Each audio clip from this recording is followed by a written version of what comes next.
Permanent Secretary in the Ministry of Education, Mrs. Chandler Hyacinth, Ms. Giselle Allport, who is the Senior Administrative Officer in the Ministry of Education, Mr. Robert Gist, the Senior Education Officer for Curriculum, Measurement, and Evaluation, as well as Ms. Candia Robinson, who is the Education Officer for Measurement, various district education officers, members of the media, and listeners tuned in via various media. Good morning to all.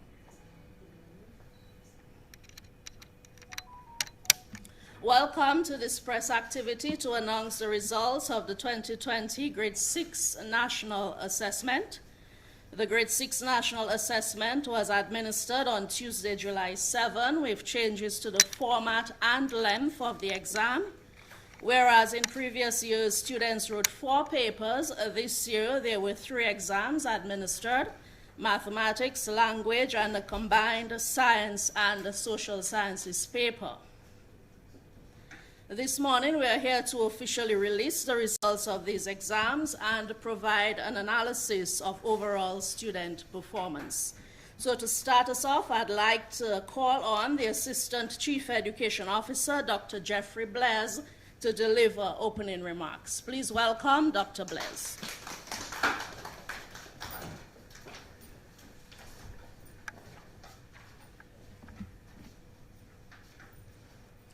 Thank you, Mrs. Deandra Smith, Communications Officer. The Honorable Minister for Education, Human Resource Planning, Vocational Training and National Excellence, Ms. Octavia Alfred.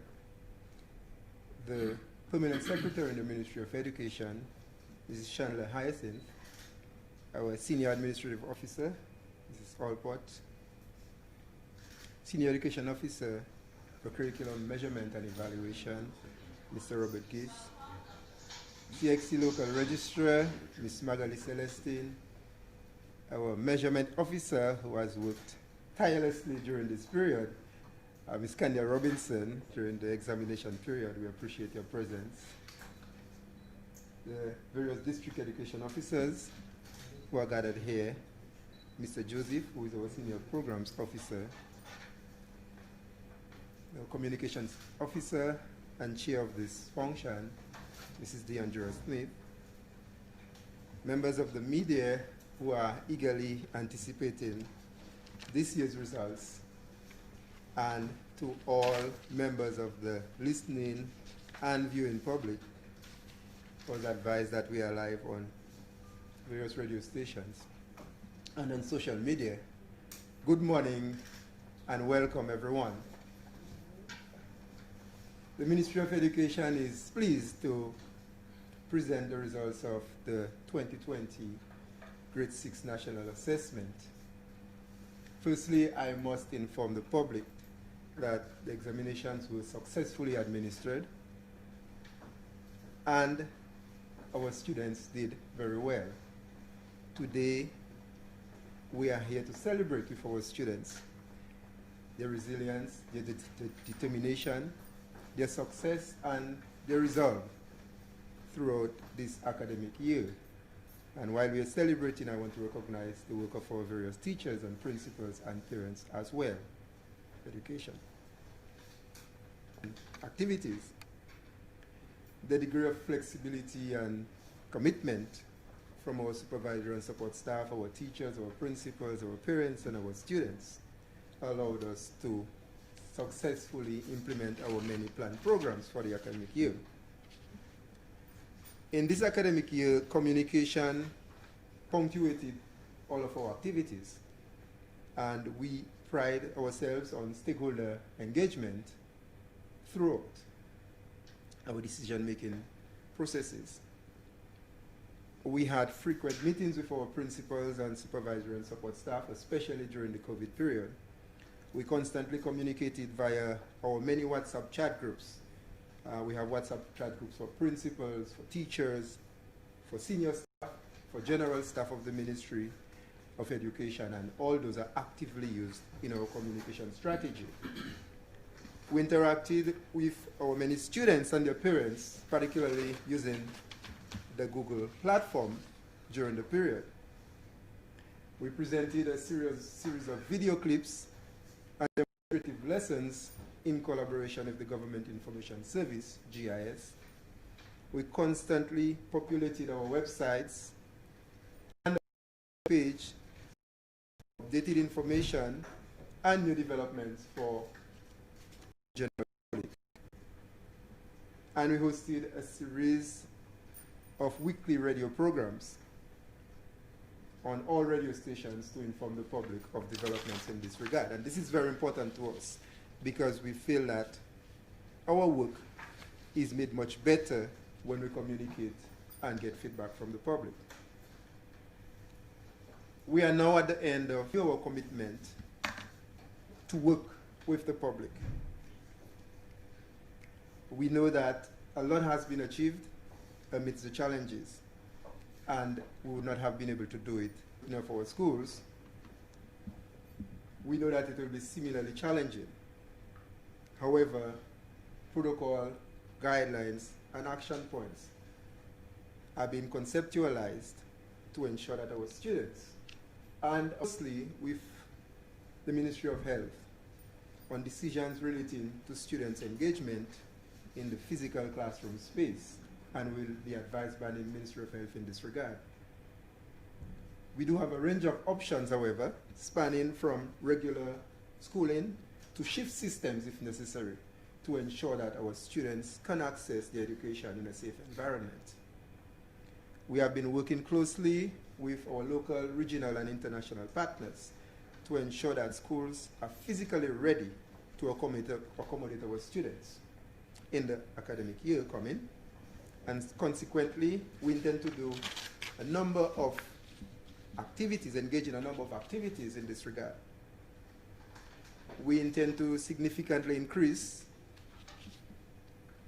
the amount of water troughs at our schools to ensure that we place hand washing as a priority for our students and staff.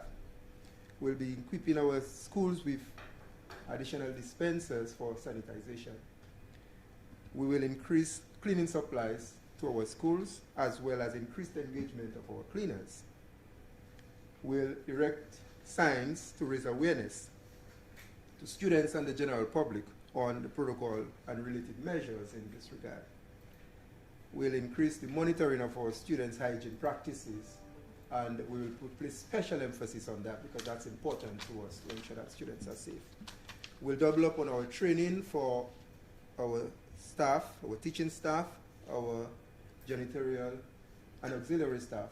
And as we speak, we're engaging in online training on continued use of the platform with our teachers and support staff of the Ministry of Education through the Canadian Partnership IT for Dominica initiative. So as I speak, our members of staff and support staff are online at training. We will use our school space and maximize the use of this space to ensure that we practice adequate social distancing where necessary. We will for students. And in addition, we intend to engage our students on the reopening of school in remedial activities because we recognize that some of our students may have lost some of the opportunities for effective learning, and we'll do an assessment of all our students at the beginning of the school year, and if needs be, we'll do remedial activities with students that are deemed necessary for such activities. We know that moving forward, we must enact a blended approach to learning, and this will become a permanent fixture of our educational landscape. There is no way around that. We are in the process of engaging technical expertise in that regard because we know that fabulous working relationship with the media, and I really want to thank the media this morning for the presence and continued coverage because we recognize without the media presence we would not have been able to disseminate critical information to the public. So you are our partners in this regard.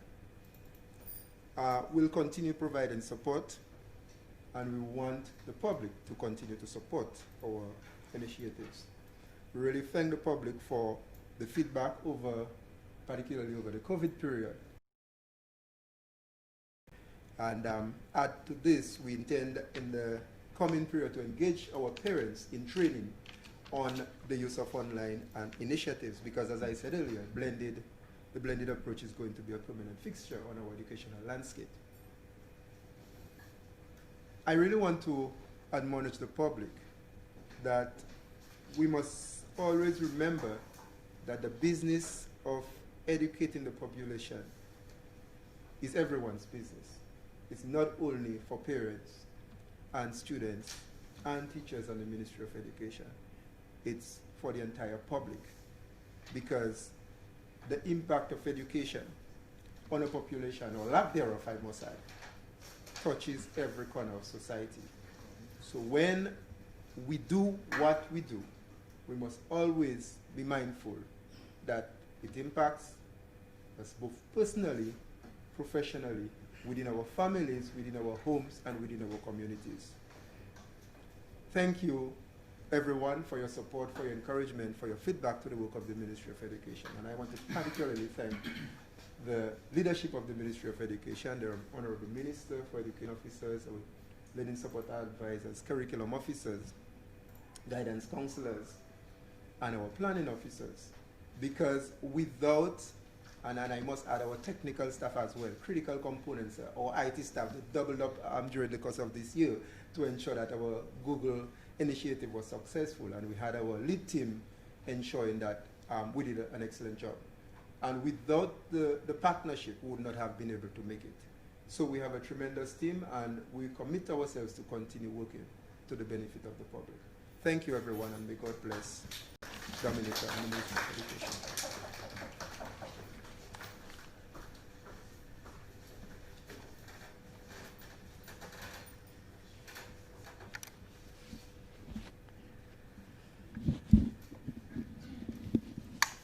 He shared about the reopening of school, or as we prepare for the reopening of school. Mr. Robert Gist is the Senior Education Officer in the Curriculum, Measurement and Evaluation Unit. This is the unit responsible for the development and administration of the Grade 6 National Assessment, and he will now present an analysis of the results. Mr. Gist.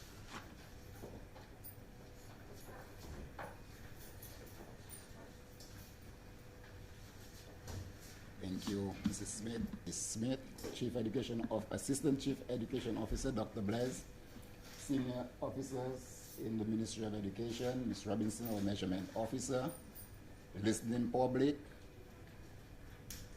and the viewing public, our media, having me, and I will attempt to make this as short as possible and get to the point that we are all waiting for. As Dr. Blaise has indicated, the assessment was that although because of the passing of a tropical wave, we had a slight scare when we lost power at most of our schools and some of the classrooms were getting wet. However, our 312 supervisors that we had supervising the exam, I would like to thank them. They did an excellent job at monitoring the time and giving the students the additional time.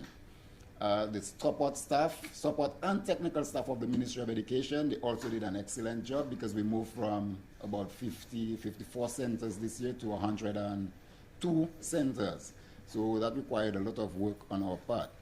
I would also like to thank the Ministry of Health, who had been guiding us all through this exam from the day COVID hit and we decided we were going to have the assessment, to maybe a day before the exam. They were guiding us and telling us what we should and should not do.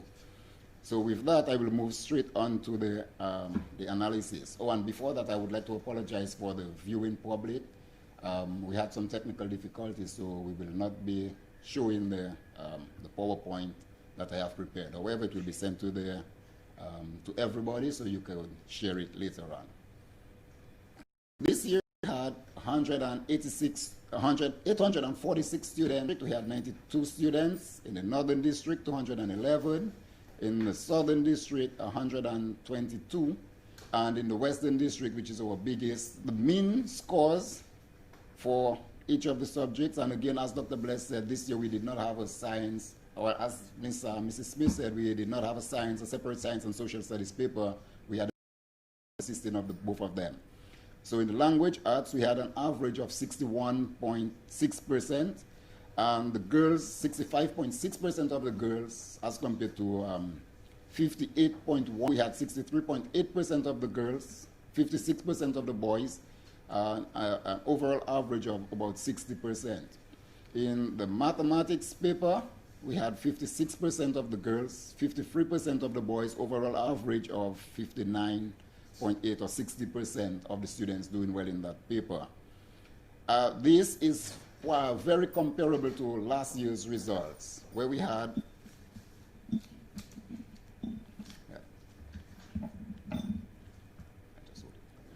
this is comparable to last year's results, where we had a full year of school, and compared to the shortened year we had this year. As you know, we lost mostly the whole of the third term in face-to-face instruction. So it just goes to show that while it may not have been perfect, but it did work. The scores were relatively the same. Again, this is a slide that I would like to show on the screen. However, due to technical difficulties, we're not able. However, when we look at the total points attained by the students, we find that, like the past, most of the students obtained scores of between, or total points of between 8 to 12. That is where the mean is. And on the upper end, we had more of the girls obtaining grade A's and B's than the boys. The boys continue to perform a bit lower than the girls, so they received most of the D's and A's, while the girls received most of the A's and B's. Although this margin has been closing over the years, we still see the girls doing better than the boys. In 43 boys obtaining A's, a total of 93. Last year, that number was 48 and 28, and only 76 students receiving B's. C's, we had 181 girls, 213 boys receiving the C's, and as I said, the boys receive more of the lower grades than the girls. What can we do to fix that? We have been trying, the world has been trying, and nobody has been successful as yet. In terms of the language grades, this year we had 39 girls and 31 boys receiving A's, 109 girls, 77 boys receiving B's, 186 girls, 207 boys receiving C's, 35 girls compared to 76 boys, more than double, receiving D's, and 22 girls and 64 boys receiving A's. In terms of students scoring less than 40%, this year in the language arts, we had 7.9% of the girls receiving less than 40%, as opposed to 16.2% of the boys. Last year, we had 8% of the girls receiving less than 40, and 18.7% of the boys receiving less than 40. So we see an improvement in the scores this year. The same thing for language arts. We have scores less than 40%, as opposed to 20% of the boys. In mathematics, it was 20 and 24, and in the general paper, it was 7.9 and 12.3. When we look at the chart with the weak performances, almost every area we see that the boys are, in fact, in every area, the boys are underperforming. The girls are outperforming the boys. And in the strong performance area, the girls are doing much better than the boys. When we look at the relationship with school size and performance, as in the past, we'll see that school size has no direct relationship with the performance. In some very small schools, we see some very high scores, and when we look at the top performing schools, we will see that.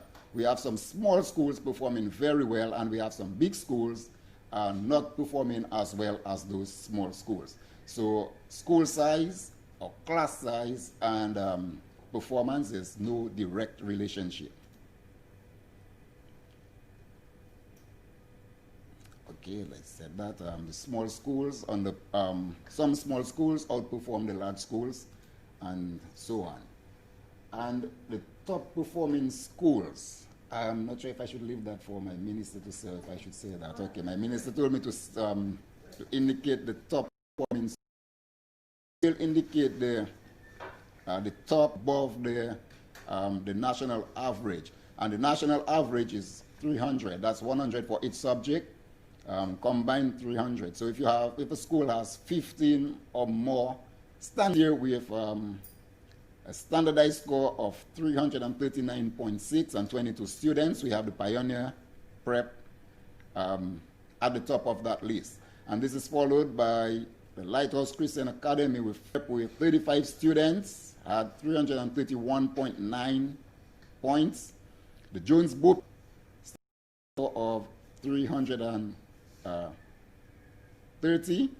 We have the Munjan Primary School, a very small school, 4 students, 329.9%. We have the Girodel Primary, another small school, 4 students, 329. We have the Christian Union Primary with 12 students, 326 points. We have the Clifton Primary School, 319.2 points for students. We have the Roosevelt Douglas Primary School, 315, 34 students. And we have the Atkinson Primary School, 315 points, 14 students. So this is it. We have the top performing schools. I will now pass back to Mrs. Smith. Thanks for listening.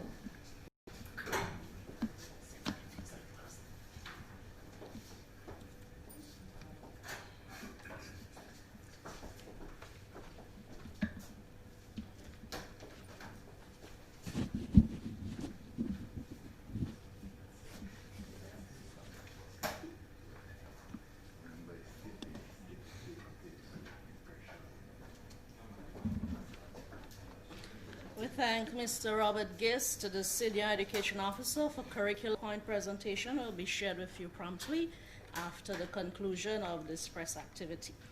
I know you're all waiting with great anticipation the announcement of the names of the students who have topped the exams. The Honorable Minister does not have that information, and I'd like to invite her first to address you and then to announce the names of the students who have topped this year's exams. Please welcome Mrs. Octavia Alfred. Thank you, Mrs. Durant-Smith, Communication Officer. Officer, Mrs. Allport. Senior Education Officer, Curriculum and Measurement, Mr. Gis. Other officials of the Ministry of Education, the media, the listening public, good morning. Let me extend my deepest congratulations assessment. I congratulate the students who topped the exams. They have done well and deserve every accolade for their hard work, which has placed them at the top of this year's ranking. Commendations are also due to the schools which emerged at the top of the table. Undoubtedly, this was due to the hard work not only of the students, but of their dedicated teachers, their parents, and communities. The Ministry of Education is of the view that successful students are made, not only in the classroom, but also in the homes and communities, and so the contribution of all stakeholders to the success of our students and schools is highly commendable. This year, collaboration among stakeholders was an obvious display, as together we adapted to the many changes imposed on the delivery of education by COVID-19. The just concluded school term has been a difficult one for all of us. I understand the uncertainty and anxiety by students and their parents as we move to online learning during the pandemic. Our students persevere and will be able to reap the results of their hard work as they move on to secondary school. I must also single out their parents who must have had their doubts, but cooperated with the Ministry of Education during this process and trusted our decision to administer the exam despite the less than ideal circumstances. I am well pleased to note that the Ministry of Education excelled in this regard. The exams were administered without incident, following the strictest social distancing and sanitation guidelines. I thank the staff of the measurement unit, Mr. Robert Giss and Ms. Candia Robinson, for their tireless effort in adjusting the exam and putting all measures in place to ensure a smooth administration. I also extend profound gratitude to the support staff of the Ministry of Education, including the education officers, learning support staff, curriculum officers, IT staff, and others who assisted at various schools, especially on the exam day. Our teachers and principals also played key roles in preparing the students to write the exam and ensuring that all exam centers were organized in keeping with safety requirements. Your commitment over the past months has not gone unnoticed. Thank you for your dedication to the children of Dominica. Like all of you, we were concerned about the implications of the upheaval caused by COVID-19. We worried that our children would encounter difficulty preparing for their exams. We worried that the absence from school and their teachers would negatively impact. Concerns, though well placed, have not come to bear. Instead, this year we are witnessing similar results to what obtained in previous years. In some cases, we are noting improvements, while in some of our schools, there continue to be a struggle. Again, just like they did after Hurricane Maria, our students have displayed their own brand of resilience and have persevered with the support of their parents and other loved ones they receive from their wider communities. As we prepare for a new school year within the context of COVID-19, the Ministry of Education will continue to support our students and their parents to adjust to a new normal in education. The COVID-19 experience has made it clear that we must adopt a blended approach that incorporates more heavily on aspects of technology in students who are disadvantaged due to the issue of access to both connectivity and devices. The ministry will update the public on our efforts in this regard.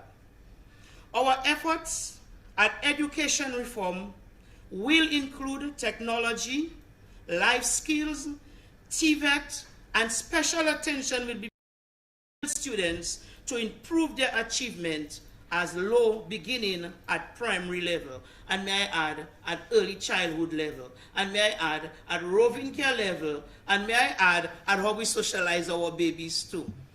Because all of those from research have shown that they impact even sometimes when we are not aware. We remain aware also of the need to ensure that students entering secondary school continue to develop the requisite skill to excel. The ministry pledges to provide continuous guidance to teachers and principals through the established channels of support available in the Ministry of Education. We will continue to monitor student performance and identify areas that require additional support to ensure effective learning. On the basis of this year's results, government has decided to award 64 students with scholarships and 114 students with bursaries. The amount allocated to scholars and bursars for textbook and stationery is $1,000 and $700 respect of Dominica. The top performers in the 2020 examinations were Ayala KJ Birmingham, St. Martin Primary, 3 A's. Serena D.S. Harris, St. Luke's Primary, 3 A's. Kennelly S. Baron, St. John's Primary, 3 A's. Dinari A. Samuel, St. Mary's Primary, 3 A's. Therese Leblanc, Convent Preparatory School, 3 A's. I wish to again congratulate our top students and schools in this year's assessment. Teachers and parents have worked hard, and you have my full support as the Minister of Education, as together we continue to work in the best interest of our students. I thank my officers and teachers tirelessly on the exams. I commend highly their effort for their efficiency. God bless you all. God bless the Ministry of Education. God bless Dominica. Thank you. All thanks to the Honorable Minister, Mrs. Octavia Alfred, for the official announcements of the results. At this point, we are open to taking your questions. The Honorable Minister, as well as Dr. Jeffrey Blaise and Mr. Gist, are all available to answer whatever queries you may have. I see Mr. Carlisle John Baptist, who tells me there's nothing really to query. Miss Pendang, do you have a question?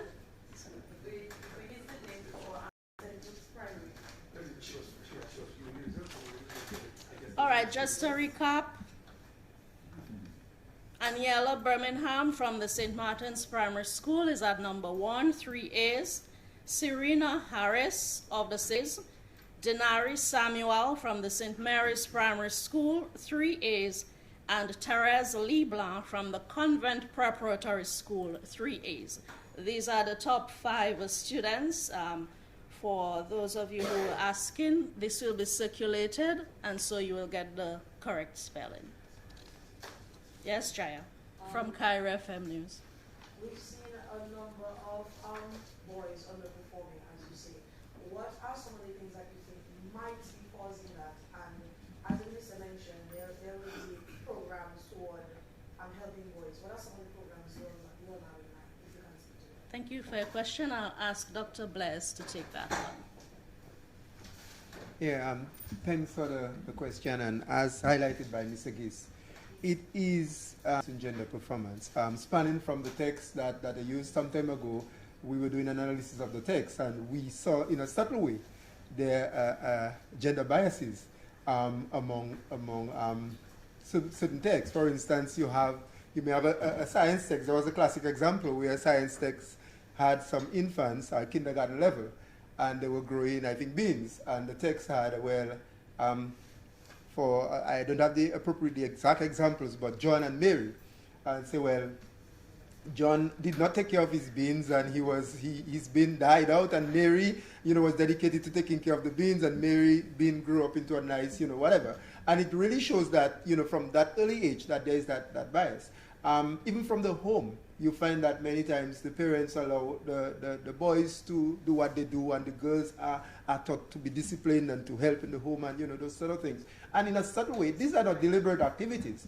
How the teacher treats the student, there can be implicit bias as well. As I said, it's not deliberate. But the teacher, for instance, may put more emphasis on certain things. One of I must indicate, the opportunities for us, though, is the issue of use of technology. We have noticed that our boys gravitate towards areas of science and mathematics. That's why the Ministry of Education in its planned programs have placed significant emphasis on STEM and STEAM, science, technology, engineering, and mathematics, and STEAM, including arts. And I must say the OECS, at the OECS level, the sector strategy for the member states is now placing emphasis on the gender gap and how we can narrow the gender gap in performance. So we're going to have a number of activities where we're going to introduce things like robotics, coding, and so on to the schools, so that the boys who are gravitating towards the areas of technology can benefit from the experience. Moving forward, as we indicated, the blended approach, this is going to incorporate level the playing field to a great extent in terms of the experiences that we provide for our students, both boys and girls. You know that the boys' aptitudes, they have that sort of practical, they want to see the relevance in what you're showing them. The girls can take it and they will work on the relevance afterwards, but the boys, hey, why are you teaching me that in the classroom? I want to know how can I use it. And this is what it is. And we, within the education spectrum and at the classroom level, need to understand how boys behave and how they think. And they can be tremendously interested in academics as long as we provide the correct stimulus for them. And that is what we're working on, and we're going to, I can assure you, in the coming years, because of our approach, our new approach moving forward, we will definitely see, I'm hoping that by the next time we present, it may be too soon then, but in the next couple of years when we present our analysis, we will be narrowing the gender gap. What we're going to probably be doing is, boys are going nowhere. They're going to be within our societies. They're going to be interacting with us. They're going to be in our communities. And this is one of our educational indicators to ensure that as a society we are moving forward and we are developing. So definitely it's a very important question. We need to put it at the top of our agenda in terms of what we do as a ministry to ensure that we mitigate this gap in performance. Thank you.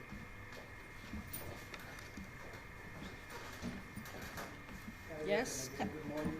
I noticed that The performance of students, the statistical analysis, must be treated within the context in which it is presented.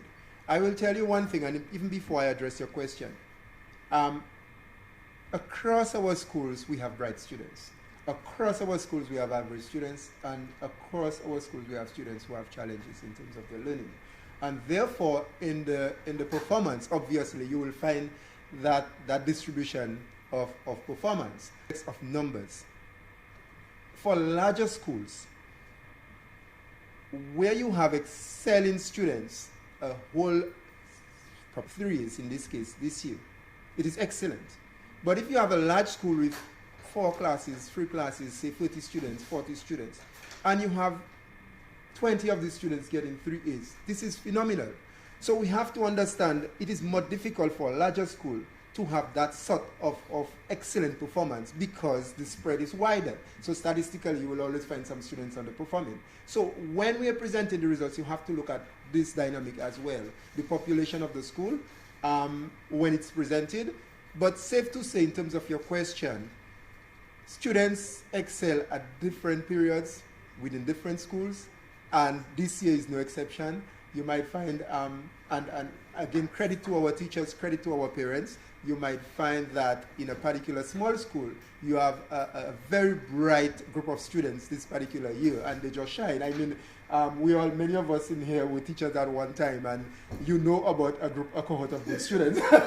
You know, sometimes you see them from cell. There is a correlation in performance of students from grade 2 exams, grade 4 exams, grade 6 exams. At grade 2 level, you can tell a group of students.